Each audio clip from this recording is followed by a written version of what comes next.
I always hated taking tests. I hate tests. All the way clear back into grade school, I can remember hating just about every test I ever had to take. Now, of course, depending on the subject, there were some tests that I was okay with. There were some tests that I would do well on, stuff I knew.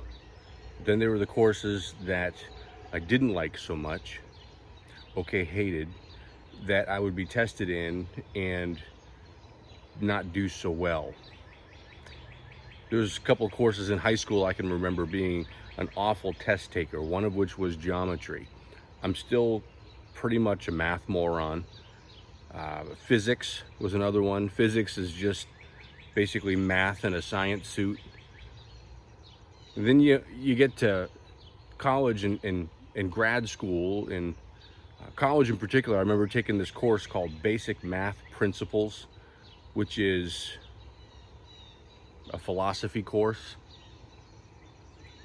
Getting questions on tests like, if y to the second power times 40 divided by x equals c, why? To which I would read that question and go, what? What does that even mean? And who cares? Well, I'm the idiot who took the course, so I had to take the test. I seem to recall passing that course with a D, but I passed it. And I don't think I took a math course ever since. The thing about taking tests is I get that they're markers to kind of gain an understanding of where you are in your knowledge of something. But for me, taking these tests was just kind of a reminder that I'm not all that bright. Thanks for the reminder. Well, the trouble is, in a very real sense, life is this gigantic test machine. Well, let's see how much we can throw at Scott this month, kick his butt, and then see how he does. Well, if you know that about life, then you know not to be surprised when life throws a test at you. It's interesting, I've been reading through, or started reading through the book of Revelation again, and I've been in it about a week now, and I haven't made it past chapter 2. That's not true. I just started chapter 3 this morning. One of the things that caught my attention, especially in light of all the crap that's going on in society today, is what Jesus wrote to the church in Philadelphia. Now listen to these words from Revelation 3.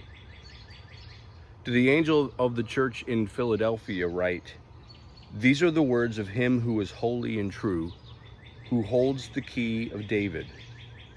What he opens, no one can shut, and what he shuts, no one can open. I know your deeds.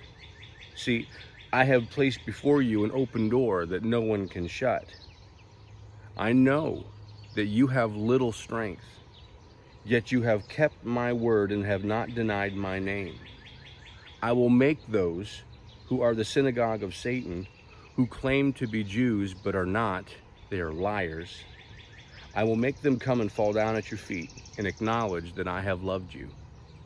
Since you have kept my command to endure patiently, I will also keep you from the hour of trial that is going to come upon the whole world to test those who live on the earth.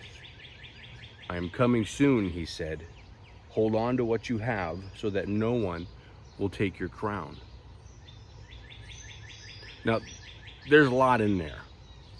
There's a lot in there that you could back up and rip apart and read over and over and over and over and over again. But that one thing at the end that talked about, because you have stood your ground all this time, when the end comes and the whole test thing happens, I'm not going to make you stand up under that. Now, I don't know that that's a promise to everybody, to me, to you. It was a promise to the church in Philadelphia back in the day. But what caught my attention was the whole test thing. And it reminded me of James 1. Most of you have heard these verses over and over again your whole life. But this morning, just let this serve as a reminder in the midst of all the crazy that's happening in society. Remember, James 1 told his audience, now this is Jesus' brother, James, by the way. And he's going to talk about in chapter 1 about standing up under a test.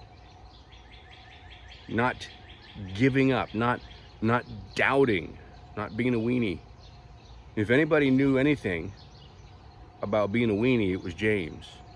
Because he didn't believe Jesus was who he said he was for a really long time. But he does now.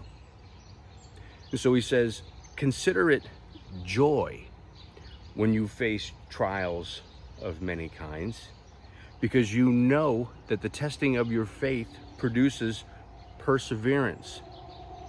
And perseverance must finish its work, so that you may be mature and complete and lacking nothing. Perseverance has to finish its work. So yes, life is one big, gigantic, freaking test over and over and over again. And you have to stand under each one of them. Some of these tests you're going to do real well with. Some of these tests could very well break you in half. There's this movement amongst Christians in the world that talk about how God will never give you anything you can't handle. Well, I'm sad to say that's a lie. Oh yes, he will. If God's not going to give you anything you can't handle, what do you need him for? So yeah, God's going to give you stuff that he's going to say, okay, here's this. I want you to stand up underneath it. And here's the kicker. Here's why. Because you can't be who you can be without going through it. Now, let me say that again so that you don't have to rewind what I just said. You can't be who you can be without going through this stuff, without having to face the stuff that kicks your butt on a regular basis. You can't. You have to experience life and the stuff that life throws at you, and you have to keep your feet planted firmly beneath you so that you can grow to be who you have been designed to be. You know, everybody like to just say, hey, God, why can't you just make me who I'm supposed to be? Aren't you God? Can't you just do that? Well, I guess the short answer would be, yeah, he could. But what kind of relationship is that? You see, this whole sin thing, and by the way, he didn't do the whole sin thing, you and I did. This whole sin thing has made it to where I am so broken that I got to learn this stuff the hard way. Consider it joy. Now, it doesn't say consider it happiness. It doesn't say do a dance. It's not that kind of joy. It's this satisfied determination that with God's power, I can do this.